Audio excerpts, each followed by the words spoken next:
So I'm going to quote from Bill Cooper's or William Cooper's book, Behold a Pale Horse. And I'm reading from page 240 under Have We Already Joined a One World Government? And allow me to quote here.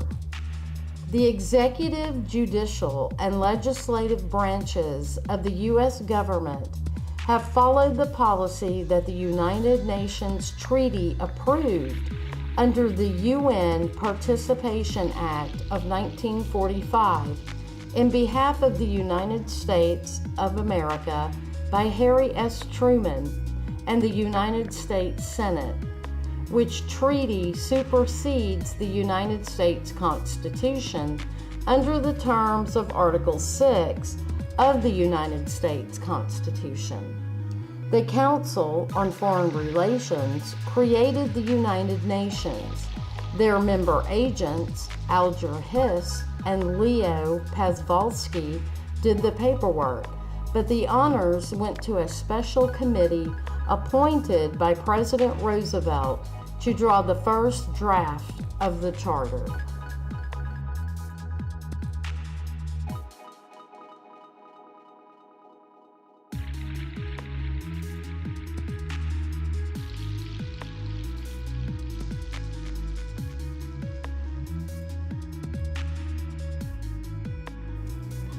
The charter was rushed through the U.S. Senate without printed copies to guide the senators.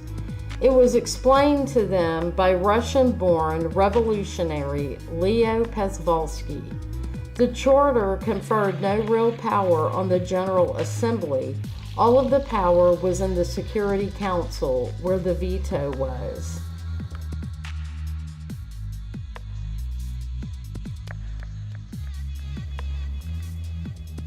Included in this charter was and is Article 25, which reads, Member nations agree to accept and carry out the decisions of the Security Council in accordance with the present charter. No restrictions, no reservations. This is all of Article 25. Note the word present, indicating that there might be other charters. The veto was a hindrance to world government. It had to be circumvented. In 1950, the General Assembly, without any legal authority, met and accepted what they named the Uniting for Peace Resolution. This greatly expanded since this time, permitted the General Assembly to exercise the powers of the Security Council.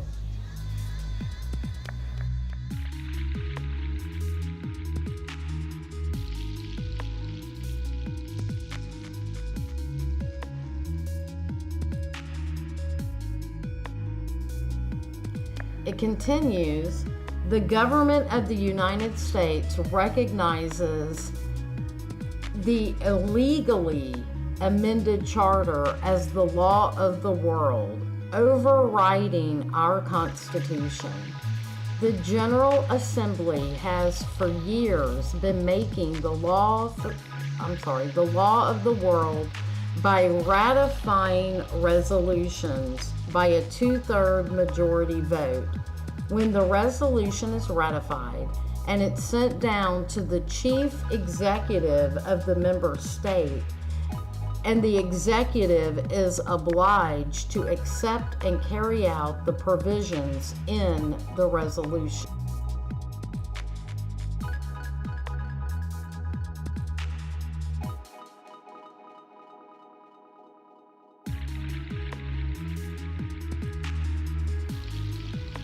The governments concerned must ignore, abolish, revise, and rescind laws in their territories which conflict with the resolutions of the General Assembly, and to pass other laws which will put these resolutions into force.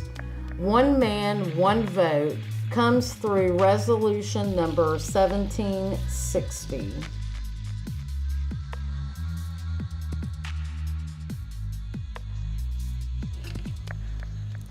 There are more than 2,000 of these resolutions now in effect.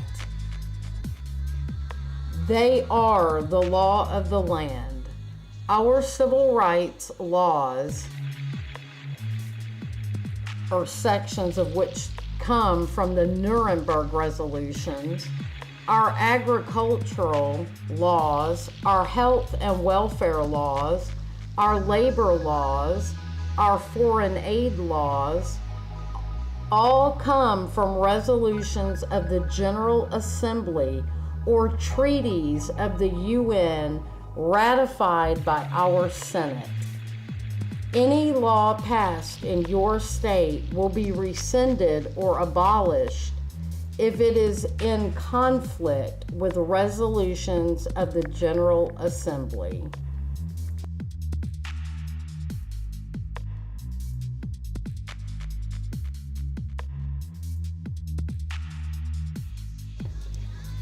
Bill Cooper goes on to say, with no reservations whatsoever, that all of the intelligence organizations of the U.S. work directly for the United Nations in concert with the secret government towards the sole purpose of the destruction of the sovereignty of the U.S.